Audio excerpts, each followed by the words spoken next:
आज जब हम लोग यहाँ इकट्ठा हुए हैं, एक बड़ा ही गमगीन ये माहौल है। और अगर विगत दिनों को हम लोग याद करें तो पिछले एक साल में हम लोगों ने अपने कई करीबियों को, जो इस शहर के लिए बहुत ही महत्वपूर्ण पर्सनालिटी रहे हैं, व्यक्तित्व के धनी लोग, हमारा साथ छोड़कर चले गए। शुरुआत हुई थी पिछले साल जनवरी में, जब हम लोगों ने महेश्वर प्रसाद शर्मा जी को खोया था, और ये सिलसिला अभी भी जारी है।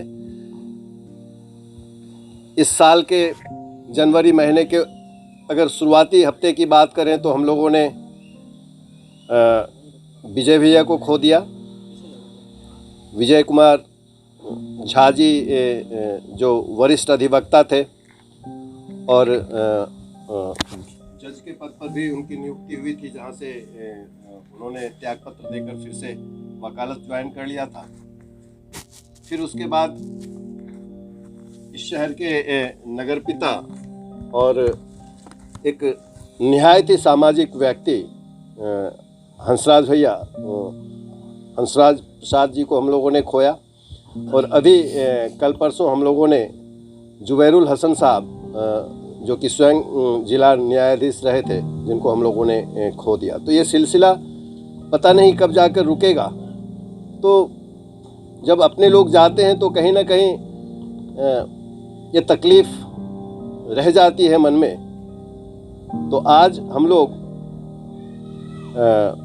स्वर्गीय हंसराज प्रसाद जी, जो नगर पिता थे हमारे, और मैं तो उनको भैया कहता था, बड़े भाई थे, और उनके जानने वाले लोग आज इस स्मृति सभा में, श्रद्धांजलि सभा में यहाँ उपस्थित हैं। और दूसरे विजय कुमार झा, उनके भी काफ़ी करीबी लोग आज की इस सभा में, श्रद्धांजलि सभा में मौजूद हैं।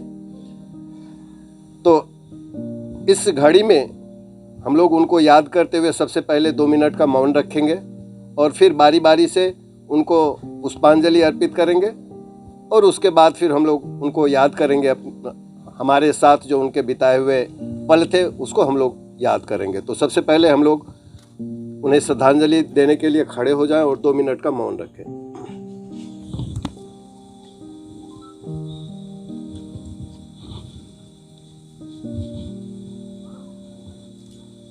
जी,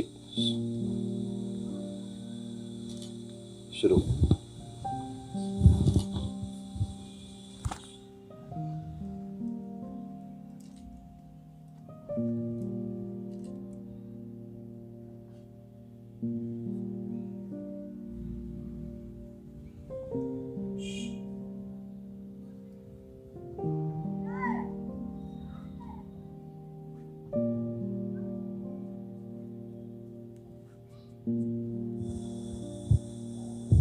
अब बारी बारी से हम लोग दोनों ही दिवंगत को पुष्पांजलि अर्पित करेंगे। तो निवेदन है कि बारी बारी से आप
आज के इस श्रद्धांजलि सभा की अध्यक्षता हमारे बीच प्रोफेसर बासुकीनाथ झा जी उपस्थित हैं और सबों की सहमति से ये अध्यक्षता की जिम्मेदारी उनको दी गई है। मैं उनकी अनुमति से इस सभा की कार्रवाई, जो श्रद्धांजलि सभा है, इसको मैं आगे बढ़ाता हूँ। सबसे पहले हमारे बीच इन दोनों ही दिवंगत के काफ़ी करीब रहे, बल्कि बचपन के मित्र रहे श्री सत्येंद्र नारायण शरण जी, सत्यन भैया। तो मैं उनसे निवेदन करूंगा कि आप आएं और दिवंगत के लिए 2 शब्द। ये ऐसा समय है कि जब मैं उन साथियों को धीरे धीरे खो रहा हूँ जिनके साथ मेरा बचपन शुरू हुआ और अब तक साथ चलता आया। कुछ दिन पहले हम लोगों ने मैट्रिकुलेशन पास किया था 1961 में, और उस लिहाज से अभी कुछ दिन पहले हमारे उसी बैच के हमारे परम मित्र मंजूर आलम को हमने खोया था, और अभी 24 तारीख को उतने ही परम श्री हंसराज प्रसाद को खोया। विजय कुमार झा मुझसे 1 साल जूनियर थे। उन्होंने मुझे हमेशा सीनियर का रिगार्ड दिया, लेकिन मौके बमौके हम लोग जब किसी मुद्दे पर बातें करते थे तो उस समय ये सीनियरिटी जूनियरिटी नहीं हुआ करती थी, और हम लोग आपस का एक ऐसा तालमेल था जिसको कि बयां करना अब शायद बहुत मुश्किल है। 1957 से आज तक हम साथ थे। बीच में अपनी पढ़ाई के लिए हंसराज प्रसाद, विजय कुमार झा, मैं सब लोग अररिया से बाहर निकले, लेकिन एक मौका हुआ करता था, और दशहरे पूजे का छुट्टी, डिप्पी की छुट्टी, जिसमें हम सब जमा होते थे, और वो हमारा मिलन शुरू होता था ठाकुरबाड़ी के दुर्गा पूजा समिति से। वहाँ से नाटक हो, वहाँ का संचालन हो, वॉलंटियर है, वो हम लोग उसी रूप में एक दूसरे से मिलकर चलते रहे। जब धीरे धीरे समय भी बदलता रहा, हंसराज का और विजय झा करीब करीब दोनों ने साथ ही लॉ पास किया था फ्रॉम मुजफ्फरपुर। दोनों साथ ही मुजफ्फरपुर में रहे थे, और दोनों ने ग्रेजुएशन और अपना लॉ मुजफ्फरपुर से ही किया था। और ये दोनों बाजार एरिया से ही रहते थे, तो इन लोगों का एक तालमेल दूसरा था। इन लोगों का सुबह शाम का मिलना जुलना, हम लोग का बचपन का मिलावट जुलावट था कि जब मौका है तो उसके हम चले गए, उसके वो हमारे यहाँ चले आए। लेकिन समाज को जो 4 कोने से देना चाहिए था, वो हम लोगों ने प्रयास किया, हमारी टीम ने प्रयास किया, जिसमें हमारे बहुत सारे जूनियर भी थे। बाद में प्रण मोहन ठाकुर, सुनील सहाय, शैलेंद्र शरण, ये लोग हम लोग से जुड़ते चले गए, और हम लोगों ने जो भी किया वो कंस्ट्रक्टिव किया। किसी के डिस्ट्रक्शन के बारे में आज तक हमने नहीं सोचा था कि हम किसी को बर्बाद करें। हमने हमेशा सोचा था, और आज भी सोचते हैं कि किसी को हमसे क्या फ़ायदा हो सकता है, जिसका एक शानदार नमूना है हंसराज प्रसाद। हंसराज प्रसाद के बारे में उसका अंतिम यात्रा जिन्होंने देखा या सुना, वो बतलाता है कि वो किस तरीके से समाज से जुड़े हुए थे।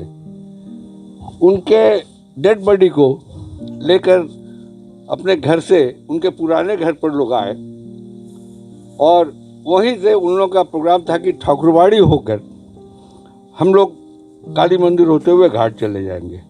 लेकिन जब उनके पुराने घर पर लाश पहुंचा तो मोहल्ले वालों ने कहा कि उनको इस मोहल्ले में घुमाना पड़ेगा।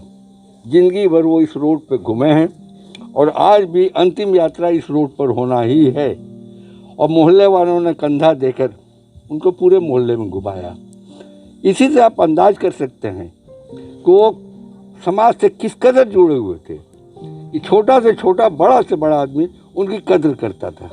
वो सिर्फ इसलिए कि वो नेगेटिव सोच उनका नहीं था, उनका सोच पॉजिटिव था। वो सद्भावना से भी जुड़े और वो उसके पैट्रन थे।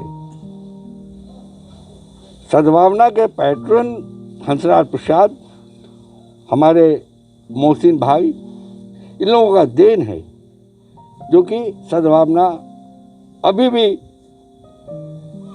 आगे बढ़ता हुआ जा रहा है। और विजय कुमार झा एक, हम लोग उनको लीगल एडवाइज़र के रूप में, समाज का कोई प्रॉब्लम है, कोई और है, तो हम लोग विजय झा को कभी मिस नहीं करते थे। हर चीज़, हर डेवलपमेंट के बारे में विजय झा को जानकारी होती थी। तो ये हम लोग का आपस का तालमेल कुछ ऐसा था कि जिसको बयां करना बहुत ही मुश्किल है। और मैं तो व्यक्तिगत रूप से अब अपने आप को आइसोलेट महसूस कर रहा हूँ। जुबेरुल भाई हमसे 1 साल सीनियर थे। वो मरते दम तक, जब तक मेरी भेंट हुई है, मुझसे तुम करके बात करते थे, अब मैं उनसे आप करके बात करता था।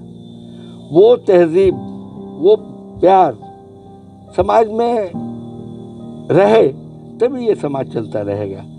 तो युवाओं के लिए एक ही मैसेज है कि इन लोगों को फॉलो करो, इन लोगों के कामों को देखो और फॉलो करो, तो कुछ ना कुछ समाज को दे पाओगे। इन्हीं शब्दों के साथ मैं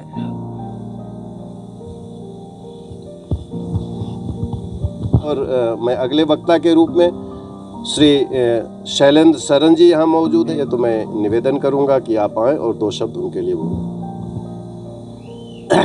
पिछला साल और ये इस साल का शुरुआत श्रद्धांजलि सभाओं का ही तांता लग गया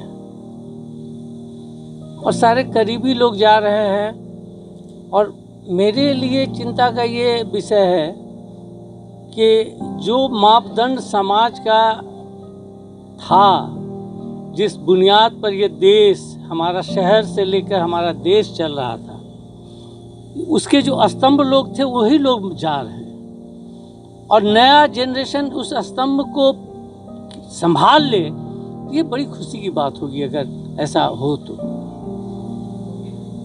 मैं एक्टिव पॉलिटिक्स में भी रहा हूँ। मैं कानून सन्याल के साथ पॉलिटिक्स करता था। इन दोनों आदमी से पॉलिटिकली मेरा बहुत मतभेद हुआ करता था। बहुत घंटों हम लोग लेक्चर में बैठते थे और गहरी बहसें होती थी, लेकिन व्यक्तिगत नहीं, पॉलिटिक्स पे बहस होती थी।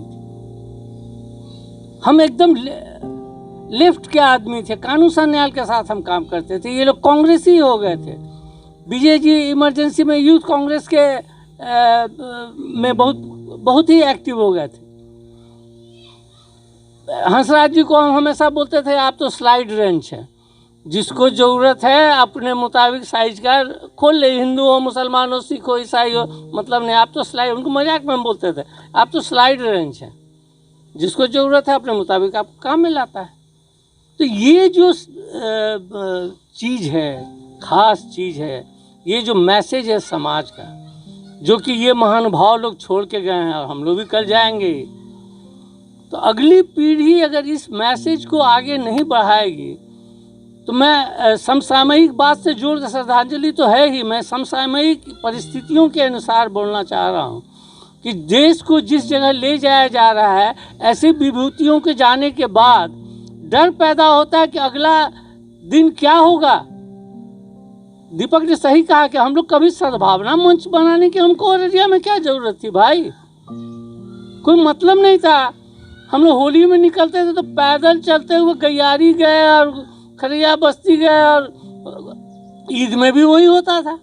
कितने जगह खाएंगे मालूम नहीं है। तो हम लोग को कोई मंच बनाने की आवश्यकता अपने जनरेशन में नहीं हुई, अपने जवानी के दिनों में नहीं हुई थी। आज मंच बनाना पड़ रहा है और जो परिस्थितियां आ रही हैं और क्या क्या बनाना पड़ेगा मालूम नहीं है।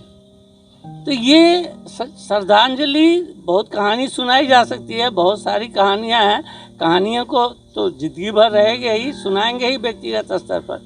लेकिन आज के समय में जो समसामयिक बात है वो ये है कि ये जो सेकुलरिज्म, ये जो भाईचारगी का जो माहौल हम लोगों की पीढ़ी ने और हमारी अगली पीढ़ी ने जो चलाया था, जिसको कि इन लोगों अगली पीढ़ी से हम लोगों ने लिया, हम लोगों से आप लोग टेक ओवर कर लीजिए, ये सबसे बड़ी श्रद्धांजलि होगी। थैंक यू, धन्यवाद।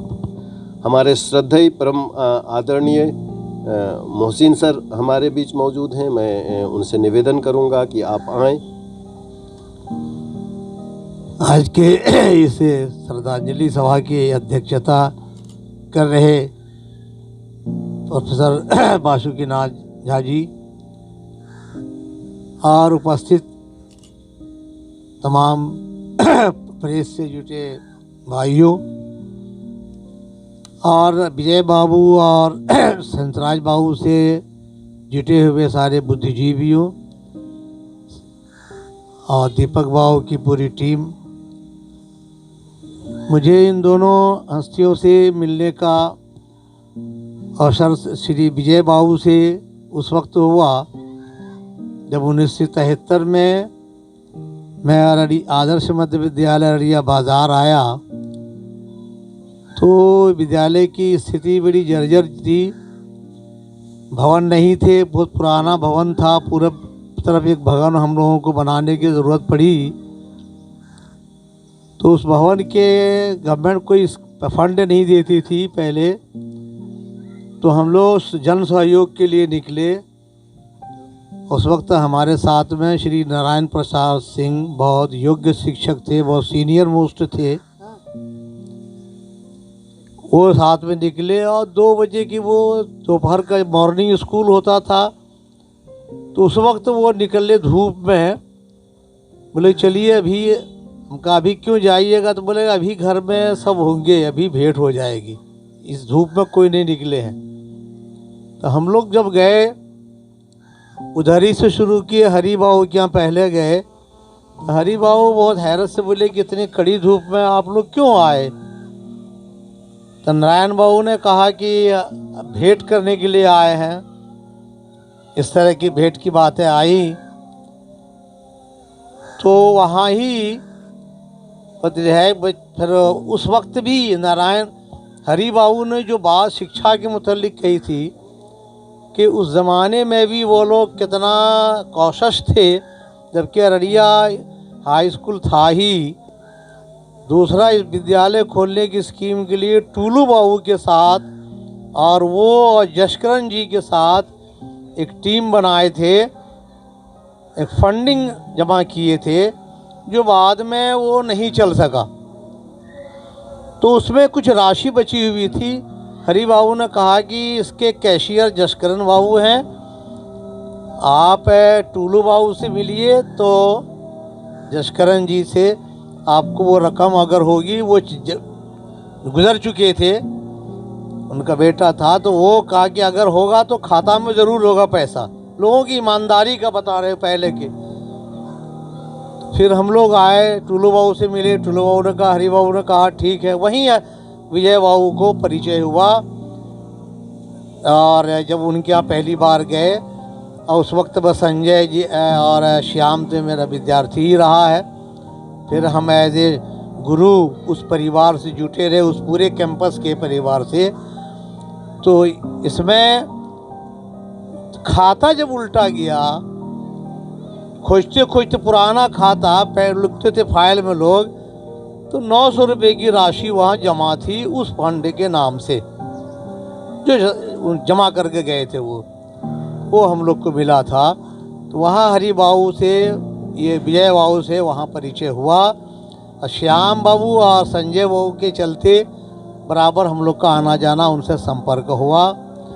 तो हमने एक लॉयर को जो सिविल साइड के है, शिक्षा के प्रति कितना समर्पित पाया इस परिवार को, कि समाज का हर व्यक्ति शिक्षित हो जाए, उसके लिए संस्थाएं खोलने की जितनी आवश्यकता हो उसको खोली जाए। फिर 1973 में हम अररिया विद्यालय आए, जब आदर्श मध्य विद्यालय अररिया बाज़ार, तो शायद नगर पालिका की स्थापना 1974 में हुई। उस तब डिस्ट्रिक्ट बोर्ड था उससे पहले, और तब हंसराज बाबू को विद्यालय भवन में पहचाना कि चेयरमैन है ये, नगर पिता है। नगर पिता से ज़्यादा मशहूर थे, विद्यालय का ज़्यादा भ्रमण करते थे, विद्यालयों को जाना, देखना, समीक्षा करना, पढ़ाई को चेक करना, ये हंसराज बाबू का रहा। आदर्श मध्य विद्यालय से लेके ककुड़वा तक भी हम लोग जब गए तो उनका बराबर आना जाना रहा, और कई अवसर पर जो कोई प्रोग्राम हो तो हमारे मुख्य अतिथि प्रायः वही नगर पिता ही हुआ करते थे।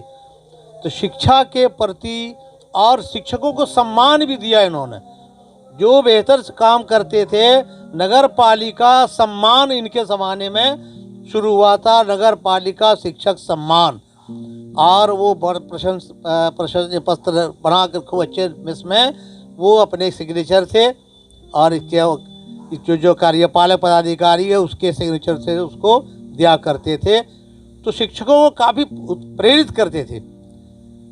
फिर वहीं से उनकी युवा सामाजिक तौर पर जुटने से तस्लीम बाबू के नज़दीक स्वर्गीय, उनके साथ बैठने से देखा वहाँ उनकी योजनाएं समाज से मुतल्लिक, शिक्षा से मुतल्लिक, और जुटे रहे। लास्ट में भी देखा कि कुछ गुजरे हुए लोगों को उन्होंने याद किया, और आप देखेंगे कि नसीर चौक को ज़िंदा किया, कबीर चौक को ज़िंदा किया, कबीर सड़क, नसीर सड़क, समझा, और उधर नूनी बाबू जैसे पुराने खिलाड़ी सबको भी, फुटबॉलर के प्लेयर वगैरह। तो अभी भी हमारी ख्वाहिश है कि जो ऐसे लोग गुजर गए उनके नाम पर भी सड़कों के नाम, चौक चौराहे के नाम, जहाँ राष्ट्रीय लोगों के नाम पर रखते हैं, हम लोकल स्थल के जो हमारे बुद्धिजीवी हैं, ताकि आने वाले जनरेशन पढ़े ललित मोहन ठाकुर कौन थे, नूनी बाबू कौन थे, पहाड़ी कौन थे। एडीबी चौक को पहाड़ी चौक बनाने की हम मांग करते हैं कि कबीर और पहाड़ी साथ खिलाड़ी, पहाड़ी का वही मकान उसी जगह बगल में है, तो पहाड़ी चौक हो, पहाड़ी सड़क हो, अलग अलग लोगों, इतने बड़े सीनियर वकील लल्लू बाबू के नाम से मशहूर चित्रगुप्त नगर, वो सड़कों का नामांकन उन लोगों के नाम ने, और इन हस्तियों को जिंदा करने के लिए जो गलियों हैं उन गलियों का नामांकन किया जाए, ताकि लोग पढ़े प्लेट पर कि ये कौन थे, जानने की इच्छा हो। लास्ट में जब सद्भावना मंच, ये सद्भाव और ये सामाजिक सद्भाव के प्रतीक थे हंसराज बाबू, इनको देखना। और अभी लास्ट की कहानी, पुरानी कहानी को सब दोहराने का समय नहीं है, हर वर्ग के समाज को जुड़े हुए, जैसा कि अभी कहा कि गाछी टोला जब आए, उस जगह पंडित फैमिली है, उस जगह मुस्लिम फैमिली है, उस जगह भगत फैमिली है, अब बड़े लोग हैं उस जगह इनके सामने बलवात की फैमिली, समझा ना, हाजी खलीलुर रहमान साहब की, इधर हंसराज बाबू की फैमिली, समझा ना। तो ये कैसे लोग रहे हैं, एक आदर्श है। अभी हम सब कहते हैं कि काली बाजार एक आदर्श है, चित्रगुप्त नगर सामाजिक सौहार्द का एक आदर्श है ये है, और यहाँ आपको गाछी टोला एक आदर्श मोहल्ला है, भगत टोला जहाँ ककुड़वा बस्ती मर्ज करता है, इधर से मिल्लत नगर है, ये मोहल्ले आदर्श है अररिया के। इन मोहल्लों का DN सिन्हा जी अपने मित्र से मिलने यहाँ आते थे। तो भगत टोले में उनका मित्र, छोटी सी किराने की दुकान थी, और वो कमिश्नर भी हो गए। जब भी अररिया आगमन हुआ, पैदल मॉर्निंग वॉक में उनके यहाँ नईम नाम के दुकानदार था उनका साथी, वहाँ जाते थे, और उनका सीना फूल जाता था कि हमारा साथी कमिश्नर साहब मेरे यहाँ है। इनको नहीं बुलाते थे, वही आते थे। ये परंपरा 1917 में बाढ़ के अवसर पर अररिया की स्थिति को जब बिगाड़ने की कोशिश की गई, उस वक्त रात में, समझा ना, संजय बाबू SDO के जरिए फ़ोन आया कि मोहसिन बाबू, आप हम लोग प्रशासनिक कार्य जहाँ तक हुआ संभाल लिया है, अब आप लोग को कल सवेर आपको मैदान में अपनी टीम के साथ आया, फौरन खबर किया। पैर में बहुत दर्द था, हंसराज बाबू को पैर में इतना दर्द था कि खड़ा होना मुश्किल है, लेकिन बोले कि आए मीटिंग में। और जब आत्मा कक्ष में मीटिंग हुई, जब टीम निकली तो श्री हिमांशु शर्मा जी से डीएम ने ये हंसराज बाबू को, मुझे, नानू दाजी को, आप था जामे मस्जिद के इमाम साहब को कहा आप लोग आगे रखें बैठे, और पूरा प्रशासन हम लोग के पीछे में मार्च किया रोड पर। उसमें हंसराज बाबू चल नहीं सकते थे, उनको घिसेट करके किसी तरह आते आते जब लौट करके चांदनी चौक पर आए, बोले कि अब तो नहीं चला जाएगा मुस्लिम बाबू, अब यही रह जाते हैं। लेकिन वो शामिल हुए। तो इस तरह उनको देख करके लोग अट्रैक्टिव मूड में हमेशा लोगों को करते थे। लेकिन अभी कहा कि हमारे शैलेंद्र बाबू भी, स्वतंत्र बाबू के अच्छे लोग उठते चले जा रहे हैं। ये भी ईश्वर का एक प्रकोप होता है। ये भी है कि जब समाज में बुराई का फैलाव हो जाएगा, तमाम बिगाड़ की तरफ चला जाएगा, तो ईश्वर अपने अच्छे नेक बंदों को उठा लेता है। आप देखेंगे 2020 से लेकर के अब तक खुद हरिया की धरती से लेकर के राष्ट्रीय और अंतर्राष्ट्रीय अब तक तक देखेंगे, बहुत लर्नेड पर्सनालिटी सब लोकल से लेकर के वहाँ तक ये उठा लिए गए। इनकी आंखें बर्दाश्त नहीं कर सकती ऐसी स्थिति को देख करके। ईश्वर ने अपने बंदे को कहा कि उठा लेते हैं तुमको, अब हमारी आंख देखने के लायक नहीं, तुम नहीं देख सकोगे इस स्थिति को। इतना चिंतनीय रहते थे। ऐसे मौके पर और भी सद्भावना हमारे अलहाज ज़ुबैरुल हसन गाफिल साहब जैसे जिस महफिल में बैठते थे, अभी फौरन की बात है, एकदम कंटिन्यू है, तो ये बहुत ज़्यादा दिन का वक्फा नहीं है। ये लोग अररिया के धरोहर थे। चाहे आदमी नशिस्त हो, चाहे जुडिशियल हो, चाहे लोक अदालत हो, वहाँ जाकर के ज़ुबैरुल हसन गाफिल की उपस्थिति मौजूद होती थी। और लास्ट में भी उन्होंने जो कुरान पर स्टडी शुरू किया, जब वो जज में थे, कहा कि अब समझ में आ रहा है।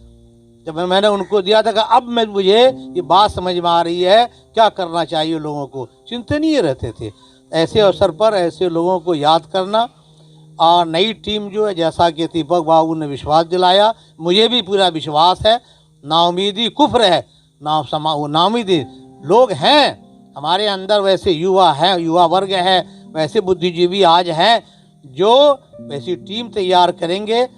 तो अल्लाह ताला से पूरी उम्मीद है कि अररिया का ये सामाजिक सौहार्द पूरे राष्ट्रीय स्तर पर एक मिसाल, आदर्श के रूप में इन हस्तियों की वजह से, इनकी कुर्बानी की वजह से देखा जाएगा। मैं ईश्वर से प्रार्थना करता हूँ, अल्लाह से दुआ करता हूँ, इन ऐसी जो हस्तियों को अल्लाह बेहतर उनका आखिरत में अंजाम दे, स्वर्ग में ये स्वर्गीय बनाए, और साथ साथ उनके परिवार को सब्र दे। और उन्होंने जो कार्य छोड़ा है मिसाल के रूप में, उस पर कार्य पर हम लोगों को प्रयत्नशील रहने की ईश्वर तौफीक अता करे। जय हिंद। शुभम राज जो कि स्वर्गीय हंसराज प्रसाद के कनिष्ठ पुत्र हैं, पेशे से वकील हैं, मैं उनसे निवेदन करूंगा कि अपने पिता की स्मृति में आप 2 शब्द बोलें। सबसे मैं आप लोगों को नमस्कार करना चाहता हूं, और आज मुझे पहली बार मौका मिला है कि आप सबों के बीच आज कुछ बोलूं। और आज इन दोनों को साथ में देख करके आज मैं निशब्द हूं। और कुछ दिन पहले, जिस दिन विजय अंकल जो है, जिस दिन प्राण त्यागे, उस दिन सुबह 6 बजे मेरे पिताजी पूछ रहे थे कि विजय बाबू कैसे हैं, और उनके बारे में ही चर्चा चली। और लगभग 7:30 तक हम लोग साथ में थे मॉर्निंग में। और जब बाहर आए तो मुझे पता चला आज कंडोलेंस हो गया है। ऊपर में डीपीओ साहब रेंट पे रहते हैं, तो उन्होंने मुझे कहा कि अब विजय बाबू अब नहीं रहे, उन्हीं का कंडोलेंस हुआ है। और 6 बजे मॉर्निंग में पिताजी मेरे से पूछे हैं कि विजय बाबू कैसे हैं। तो इन दोनों की दोस्ती जो है वो सराहनीय है। और आप लोगों के साथ आज बीच में बैठ कर के आज मुझे अपने पिता का इतिहास पता चला। मुझे अपने पिता के बारे में, इतिहास के बारे में कुछ भी ज़्यादा पता नहीं है। और आज बहुत प्राउड फील हो रहा है कि मेरे पिताजी बहुत कुछ करके गए अररिया में। और उनको लिखने का बहुत आदत था। वो जब भी अकेले बैठते थे तो वो हमेशा कुछ न कुछ लिखते ही रहते थे। तो जब अररिया ज़िला का जब दर्जा मिला था तो उनकी एक किताब भी पब्लिश हुई थी और उसमें वो 2 लाइन लिखे थे, जो लोग उनके साथ छोड़कर चले गए। तो उनका ये लाइन था, किस कदर पसरा है पानी आँखों में, है तुम्हारी ही कहानी आँखों में, रह गए सफ़र में तुम तो अलग, फिर भी रह गई निशानी आँखों में। आज इन्हीं लाइन को हम फिर से दोहरा रहे हैं आज इन दोनों के लिए कि आज ये तो हमारे बीच नहीं है और वो निशानी अभी भी हमारे आँखों में है। और जैसा हमारे सीनियर लोग आज बोले, आज मैं फर्स्ट टाइम माइक पकड़ा हूँ। और मैं यही कहूँगा कि अब से जो भी प्रोग्राम होगा मैं हमेशा अब आगे बढ़कर हिस्सा लूँगा और अपने पिताजी का नाम आगे बढ़ाने के लिए जहाँ तक हो सके मैं हर संभव पूरा कोशिश करूँगा। नमस्कार। हमारे बीच बड़े भाई परवेज़ आलम साहब मौजूद हैं। वरिष्ठ पत्रकार जनाब परवेज़ आलम साहब से मैं निवेदन करूंगा कि दिवंगत स्वर्गीय विजय झा जी और स्वर्गीय हंसराज प्रसाद जी के बारे में आपकी भी काफ़ी सारी स्मृतियां हैं, हम चाहेंगे कि आप कुछ शेयर करें। धन्यवाद दीपक जी का और द संवाद का इस श्रद्धांजलि सभा के आयोजन के लिए। सबसे पहले तो मैं इन दोनों हस्तियों को नमन करता हूं, अपनी श्रद्धांजलि देता हूं। बड़ी कुछ अजीब विडंबना है कि पिछले 1 साल में मैंने क्या खोया है। सबसे पहले मित्र समान एक बड़े भाई महेश शर्मा जी को खोया, एक चाचा समान क्या बल्कि मैं उनको वही दर्जा देता था, हंसराज जी को खोया, और 2 मामा को खोया मैंने। एक विजय झा जी थे और एक मेरे जुबैरुल हसन। दोनों इतने अच्छे मित्र थे, मैं उन्हें भी मामा ही कहता था, ये मामा थे ही। तो और एक बहुत ही अपने एक आदर्श शिक्षक मंजूर आलम साहब को खोया। ये 5 ऐसी हस्तियां हैं। और जावेद की तो अलग कहानी है।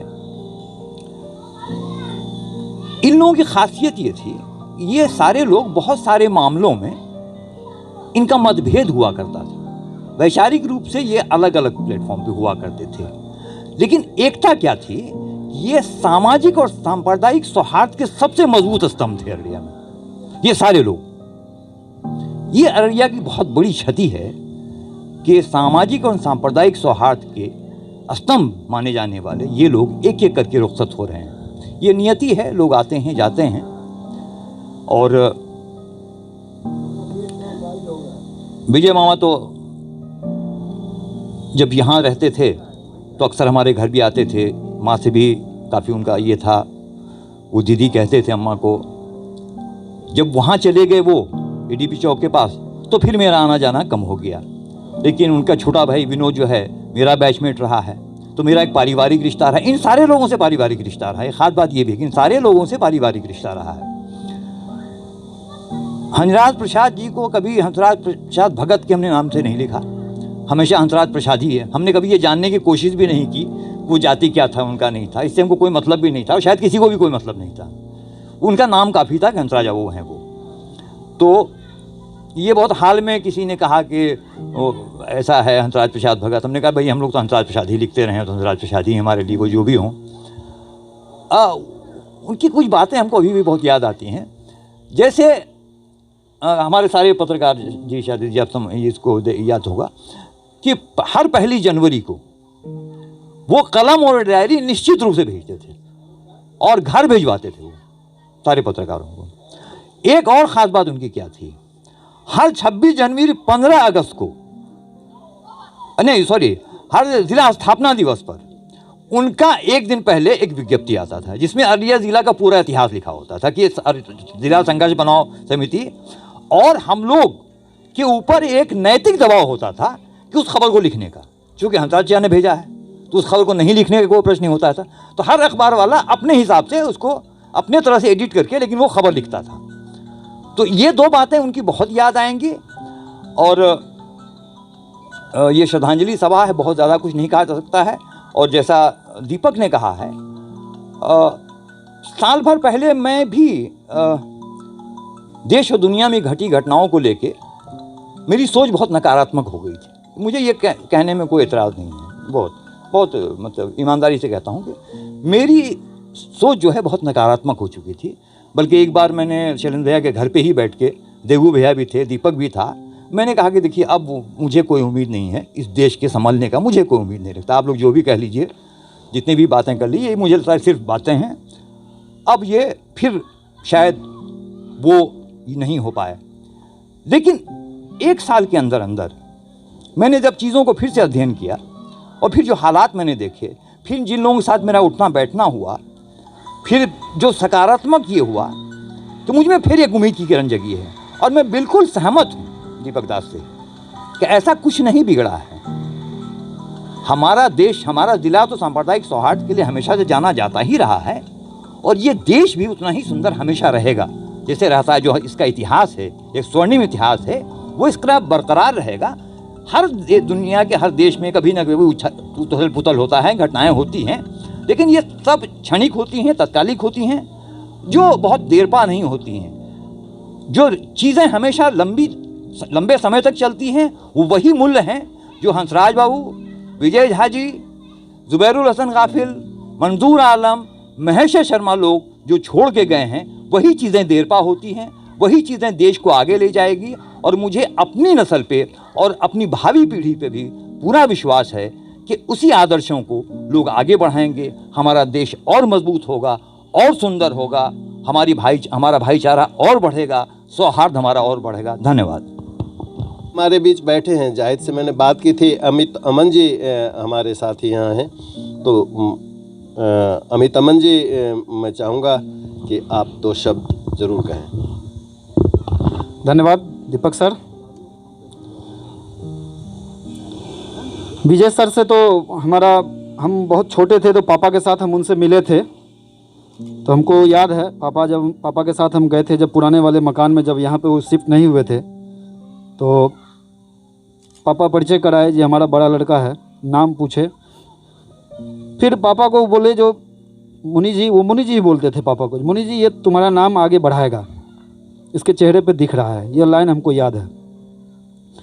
और हंसराज चा से तो हम लोगों का बहुत पुराना रिश्ता रहा है। हमारे पापा से राजनीतिक प्रतिद्वंदिता उनकी बहुत लंबे समय तक रही।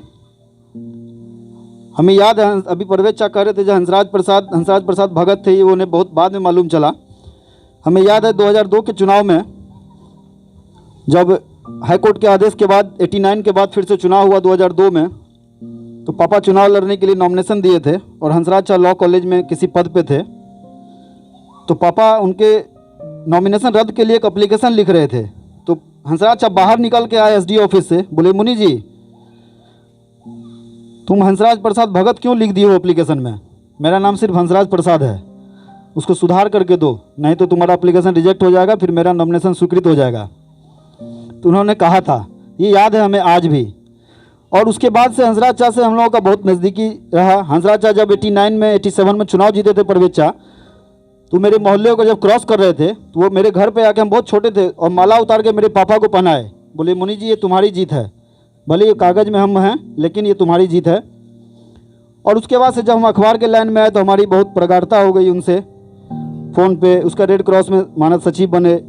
तो वो हमेशा हम लोगों को वो 14 तारीख को 13 तारीख को एक इन्वेलप में बंद किया हुआ एक पासपोर्ट साइज फ़ोटो के साथ वो घर तक पहुंच जाता था, वो याद है। और फ़ोन करके इन्वेलप मिल गया था, जी चा मिल गया था, हाँ तो उसको बना देना है, जी चा ठीक है। तो वो हंसराज चा का याद बहुत, मतलब हम लोगों को हमेशा याद खलता रहेगा। मैं सद्भावना मंच के सचिव हमारे बीच मौजूद हैं, मैं उनसे यह कहूँगा, हमारे यह अनुरोध होगा जो सद्भावना मंच की तरफ से हम लोग एक डिमांड नगर परिषद प्रशासन को सौंपें, जो सद्भावना मंच के संरक्षक के नाते और 25 साल जिन्होंने नगर की सेवा की और शहर ही नहीं जिले भर में सांप्रदायिक सौहार्द कायम रखने में अपनी मिसाल उन्होंने कायम की थी।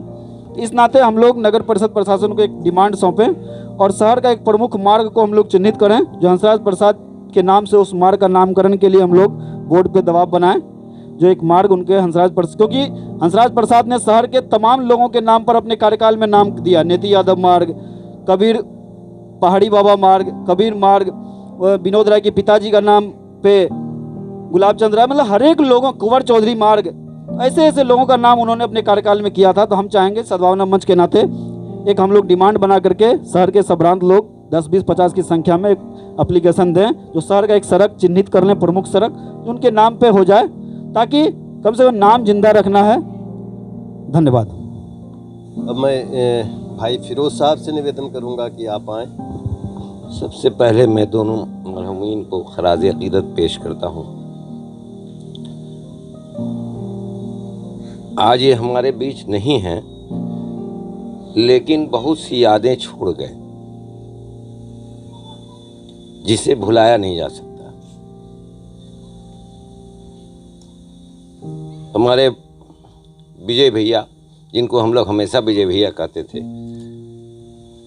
हमारे बीच आज नहीं हैं, लेकिन उनसे जब मुलाकात होती थी तो वो कभी भी एहसास नहीं होते थे कि वो मेरे भैया नहीं हैं। एक अजीब सा लगाव था उनसे, और वो तो एक ये जानिए कि अररिया के वकालत के एक बहुत बड़े माहिर में से थे। आज उनके नहीं रहने से दीवानी मुकदमा लड़ने वाले लोगों को हमको लगता है कि कुछ दुश्वारी होगी। वो माहिर थे, दीवानी मुकदमा में इतने माहिर थे कि कोई भी केस जो नहीं सुलझता था लोग उनके पास पहुंचते थे। हम भी उनके पास कई बार गए, कई मसला लेके, और बड़ी सादगी से उन्होंने सुलझाया कि देखो ऐसे करो। तो ये एक बड़ी खूबी थी उनके अंदर। उन्होंने कभी ये महसूस नहीं होने दिया किसी को भी कि भाई ये परेशानी है, इससे आप जो है कैसे निजात दिलाइएगा, दिलाएंगे वो आप मत सोचिए, आप ये करिए, आपकी तमाम परेशानियां दूर हो जाएंगी। जाहिर सी बात है मुकदमे की वजह से लोग ज़्यादा परेशान होते हैं, तो उन्होंने हमेशा बड़ी सादगी से मुकदमों को सुलझाया। और आज वो मेरे बीच नहीं हैं तो यकीनन एक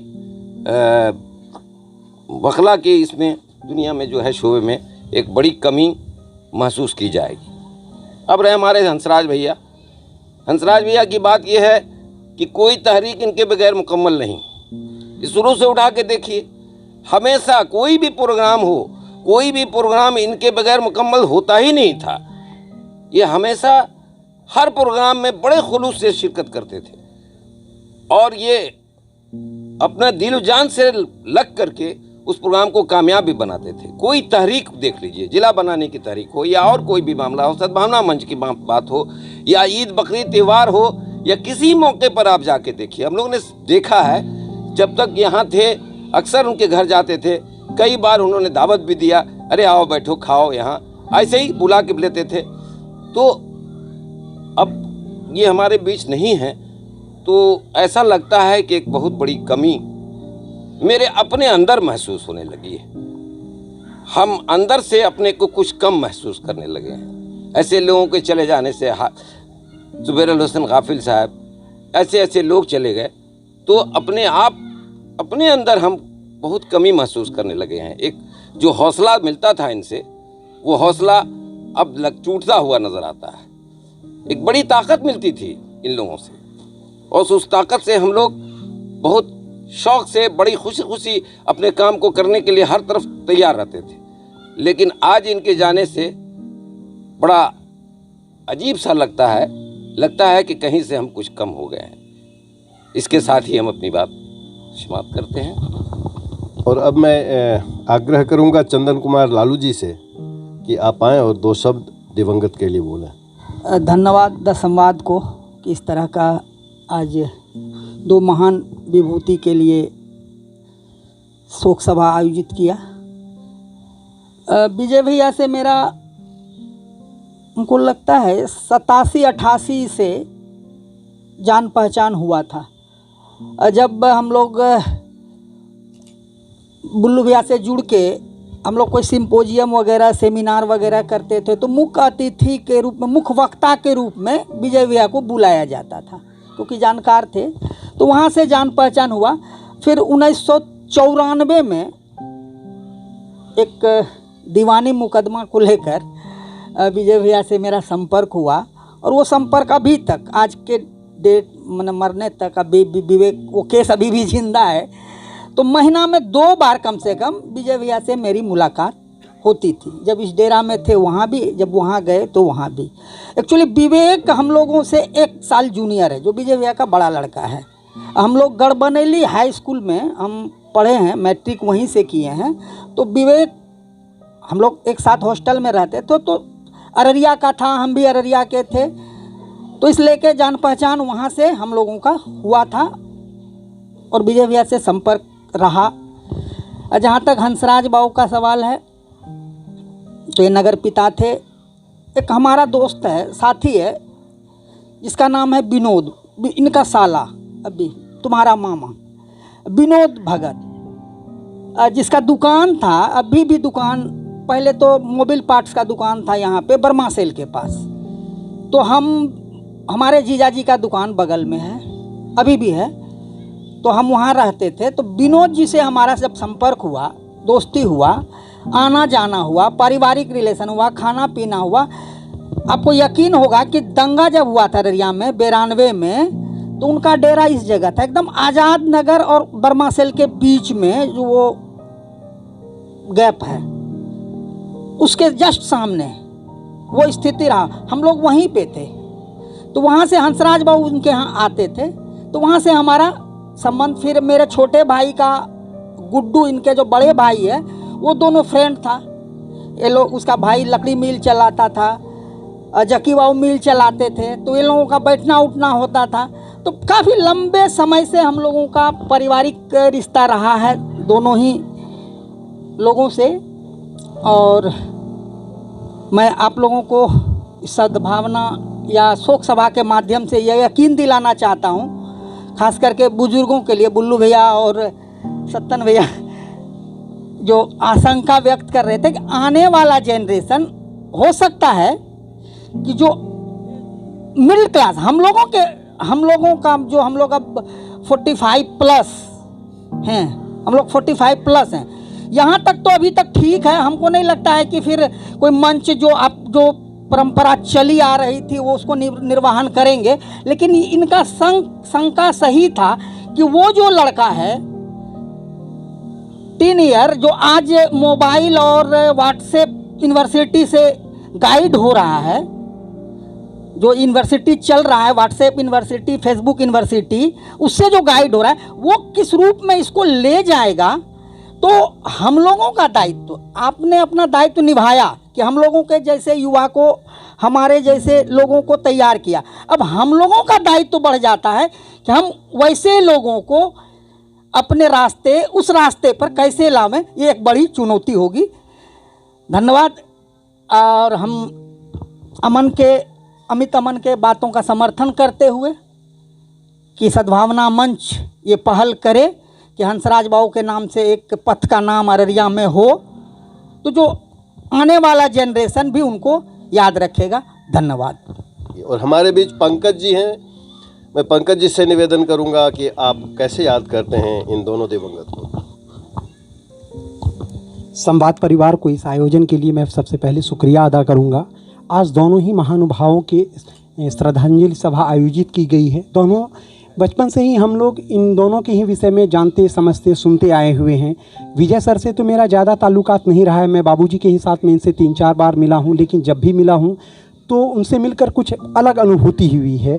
और हंसराज सर से जब से मैं यहाँ पत्रकारिता में एक्टिव हुआ हूँ तो उनसे मेरा करीबी संपर्क रहा, हर समय उनसे मिलना जुलना रहा और सामाजिक मुद्दों से लेकर के सामाजिक विकास से जुड़े हुए मुद्दों पर लगातार उनसे चर्चा होती रही। ये दोनों महानुभाव और इस सभा से जुड़कर तो मुझे और एक अच्छा अनुभव हुआ कि मैं शायद इस सभा में आने से पहले इन दोनों के विषय में जो भी जानकारियाँ रखता था वो जानकारियाँ शायद मेरे लिए कम थी। मैं यहाँ आकर के इन दोनों के विषय में ज़्यादा से ज़्यादा जानकारी हासिल करने में सफल रहा। मैं चाहूँगा कि हमारे तरह के लोग या हमारे सानिध्य में आने वाले लोग, मैं उन तक जो एक लैंडमार्क इन लोगों ने सामाजिक विकास और सामाजिक सद्भाव के लिए तैयार करके रखा है, हम लोग भी इसी दिशा में चलते हुए समाज को अगर अपना कुछ भी योगदान, कुछ सकारात्मक योगदान दे सकें, तो मैं सोचूंगा कि ये इन दोनों महानुभावों को ये मेरी सच्ची श्रद्धांजलि होगी। धन्यवाद।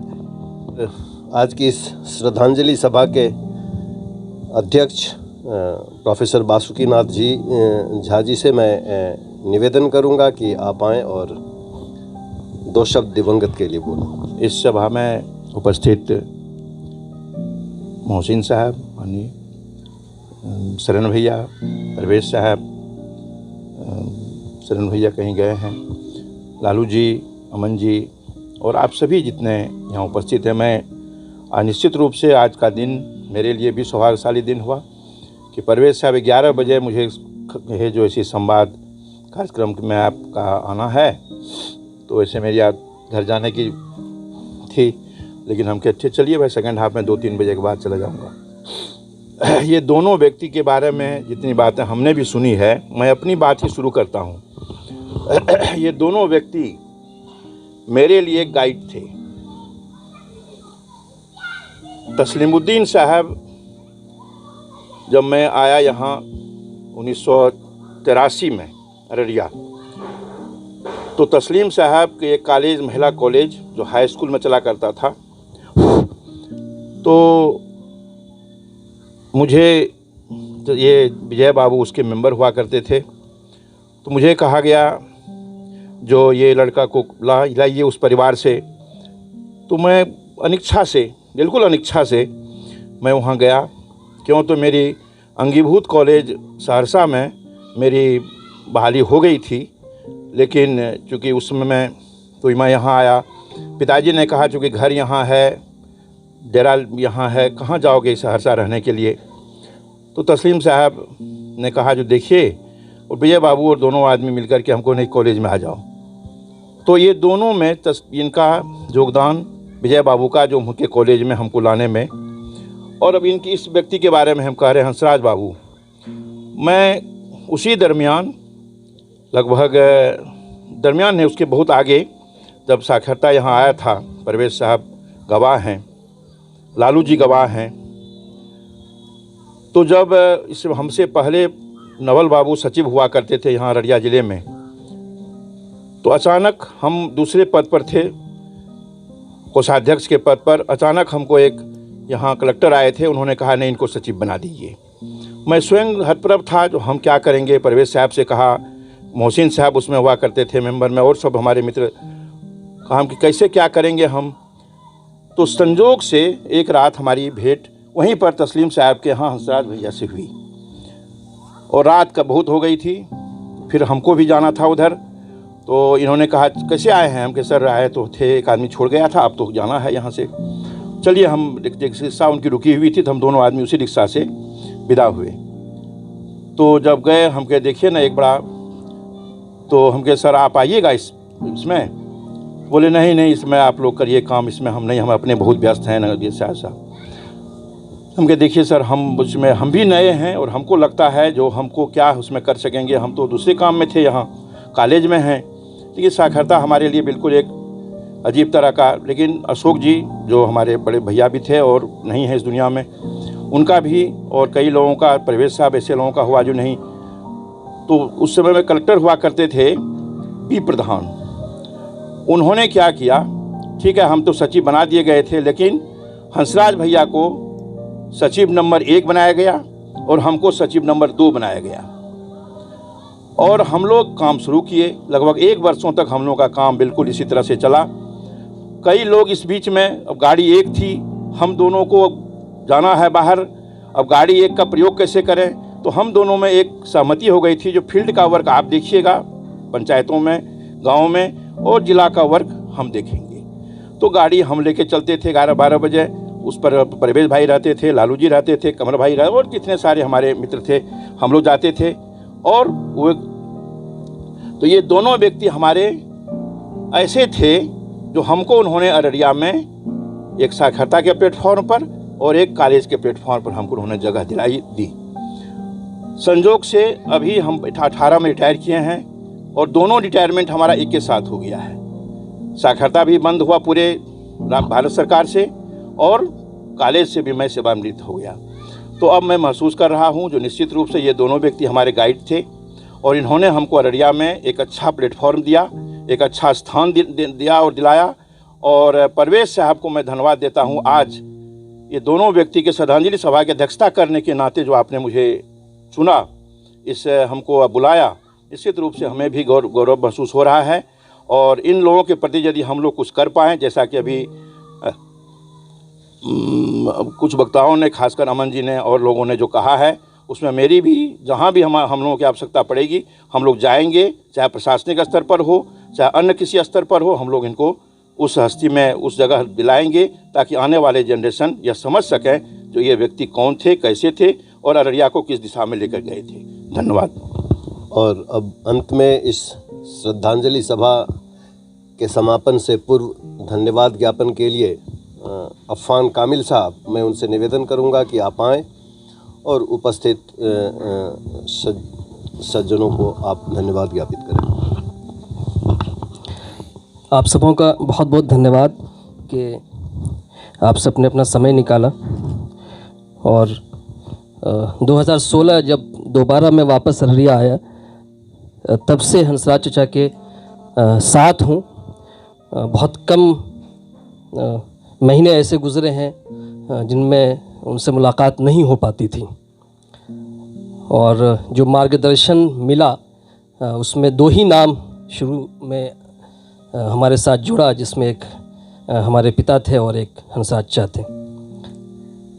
तो बहुत सी यादें हैं जो उनके साथ जुड़ी हैं। और असल ये पेड़ हैं, असल में शजर है। धूप बहुत काटती है जब ये पेड़ कट जाता है। जब तक पेड़ रहता है उस वक्त हम लोगों को ये एहसास नहीं होता है कि बहुत सा काम हम लोग उस छाँव के अंदर कर रहे हैं और हम इसी बीच में उन पेड़ों को भी भूल जाते हैं कि नहीं, ये वो पेड़ है जिनकी वजह से हम ये बहुत सा काम कर पा रहे हैं और बहुत से कामों में आसानियाँ हो पा रही हैं। और ये एहसास तब होता है जब वो पेड़ गिर जाता है या कट जाता है या वो वहाँ मौजूद नहीं होता है। तो शायद अब बहुत सी ऐसी बातें होंगी जो हर 2-2 कदम पर जो एक फ़ोन पे हो जाया करता था जो काम, उसके लिए हम लोगों को फिर दूसरा पेड़ तलाशना होगा। और अभी भी बहुत से पेड़ ऐसे हैं जिनका साया हम लोगों पर है। तो हम नई नस्ल की तो ये बहुत बड़ी जिम्मेदारी है कि आप जितना भी काम कर लें या जितने भी बड़े हो जाएं, लेकिन पेड़ के नीचे ही रहना सीखें। नहीं तो बड़ा मुश्किल होगा, जो वक्त है उसमें बहुत मुश्किल होगा। धूप की सख्ती इतनी बढ़ गई है कि शायद एक बग़ैर पत्तों वाला पेड़ भी आपको बहुत सहारा दे दे। तो ये हम लोग कभी कभी उत्तेजना में या बहुत उत्साहित होकर के ये जो सोच बैठते हैं, ख़ुद मैंने भी कई दफ़ा ये सोचा, जब आप काम में लगे रहते हैं तो कभी कभी जब बहुत सा काम दिखता है और ये समझना बड़ा मुश्किल होता है कि किस काम से हम शुरू करें, तो ऐसा लगता है कि शायद पहले वालों ने कुछ किया नहीं है। लेकिन ऐसा कुछ नहीं है। अगर आप ये सोच पा रहे हैं तो ये सोच ही देन है उन पहले वालों की, जो जहाँ से ये चीज़ें करने की आपको एक तरह से जो एक इंस्पायरेशन मिला है आपको। तो एक तो पेड़ थे वो हम लोगों के लिए, और नई नस्ल के लिए हम लोगों के लिए जो भी बची हुई जो अमानतें हैं, जो नेमतें हैं, उनकी कदर करना हम लोग सीखें। बहुत बड़ा दिल रखते थे वो, ज़र्फ़ बहुत बड़ा था उनका। वैचारिक मतभेद कोई मसला ही नहीं था उनके लिए, इसीलिए वो हर प्लेटफॉर्म पर बिना किसी झिझक के, किसी बट और इफ़ के वो शामिल होते थे। उन्होंने कभी भी ये नहीं कहा कि मैं फ़लाँ स्टेज पर या फ़लाँ प्रोग्राम में फ़लाँ आदमी की वजह से नहीं जाऊँगा, ऐसा कभी नहीं कहा उन्होंने। तो हर किसी को साथ में लेकर चलने का एक मैसेज जो है वो हम लोगों ने जो लिया है, वो उसमें एक बहुत बड़ा रोल जो है वो हंसराज चचा का था। विजय चचा को हम लोग नहीं जानते हैं, कभी मुलाकात भी हम लोगों की नहीं हुई है, लेकिन जो सुनने को मिला तो उससे ये पता चला कि जिस पेड़ के अंदर अभी हम लोग रह रहे हैं उस पेड़ को सींचने में विजय चचा का बहुत बड़ा हाथ रहा है। तो गोया कि उस पेड़ से भी ऊपर की एक बड़ी दरख्त थे वो लोग। और जो मशवरा आया है कि उनके नाम पर कुछ होना चाहिए, तो जाहिर सी बात है बिल्कुल होना चाहिए, और उनके मकाम और मर्तबे के एतबार से होना चाहिए। किसी गली का ना होकर किसी शाहरा का नाम हो वो। अगर वो स्टेट हाईवे भी शहर के अंदर कहीं पर आ रहा हो तो बेहतर हो कि हम उसका भी नाम रख सकते हैं। अगर चांदनी चौक से लेकर के काली मंदिर की तरफ का जो सड़क है, या कोई और बड़ी सड़क का नाम हो, या स्टेशन रोड की सड़क है उसका नाम हो, तो जिसका नाम नहीं रखा गया है वो आप लोग बेहतर जानते होंगे, तो ताकि उस गली से ना बल्कि शाहरा से हम लोग उन लोगों को याद करें। और एक चीज़ और, जो चिराग से ही चिराग जलता है, अब तक शुभम जी हम लोगों के साथ उस तरह से नहीं जुड़े थे, तो बहुत सी उम्मीदें अब हम लोगों को ऐसा लग रहा है कि हंसाज चा जो आखिर वक्त में फ़िज़िकली बहुत सा काम करने के लिए मतलब कर नहीं पा रहे थे किसी भी कारणवश, तो शायद वो चिराग जो बुझा है तो वो एक नए चिराग को जला गया है। तो हम इंशाअल्लाह हम लोग ये कोशिश करेंगे, और शुभम भाई से उन्होंने कहा भी है, हम ये उम्मीद भी रखते हैं कि वो हम लोगों को हंसराज चचा की जगह लेने वाला एक आदमी जो है वो मिल गया है, और हम लोग का साथ चाहिए। आप हम लोग से भी हर तरह की मदद मिलेगी। और कुछ दिन पहले भी कई दफ़ा हम लोगों ने कई लोगों के इंटरव्यूज़ करने के लिए सोचे, बल्कि कभी कभी ऐसा लगता था कि पता नहीं पहले किनका हम करें। असल मकसद हम लोगों का ये था कि जो भी धरोहर है, जो लोग भी हैं, इनसे जो कुछ भी हम ले पाएँ फ़र्स्ट हैंड इंफॉर्मेशन वो हम लोग ले लें। वो शायद बिल्कुल ख़त्म होता जा रहा है, सारी चीज़ें गूगल में नहीं मिलने वाली हैं, और गूगल ही को हम लोगों ने सब कुछ मान भी लिया है। तो वो फ़र्स्ट हैंड इंफॉर्मेशन थे। हम लोगों ने कई बार कोशिश की, बीच में फिर तबीयत ख़राब हो गई, उसके बाद भी कई बार जाना हुआ। एक बार हमने कहा भी कि कुछ चीज़ें आप लोग जमा कीजिए, तो वो भी हो गया। और एक ज़ुबैर चचा थे जिनका इंतकाल हो गया, वो भी पहले नंबर पे, सबसे पहले उनका इंटरव्यू करना था हम लोगों को। और बल्कि बाज़ाब्ता क्वेश्चनायर तैयार हो गया था, मुलाकात भी हो गई थी, लेकिन फिर उनकी तबीयत मुस्तकिल ख़राब रही और वो फिर चले गए। तो हम लोग एक कोशिश ये भी करेंगे कि जितनी जल्दी हो हम लोगों तक पहुँचें, कुछ और वो काम, दूसरे कामों को हम लोग थोड़ा सा पीछे रख करके, क्योंकि ये फ़र्स्ट हैंड इन्फॉर्मेशन चला जाएगा तो फिर समाज को बचाना बड़ा मुश्किल हो जाएगा, फिर गूगल से समाज नहीं बचने वाला है। तो सब लोगों का फिर से एक बार बहुत बहुत धन्यवाद कि आप लोग आए और बहुत सी कीमती बातों से हम लोगों को मुस्तफ़ीद होने का मौका दिया। धन्यवाद, शुक्रिया।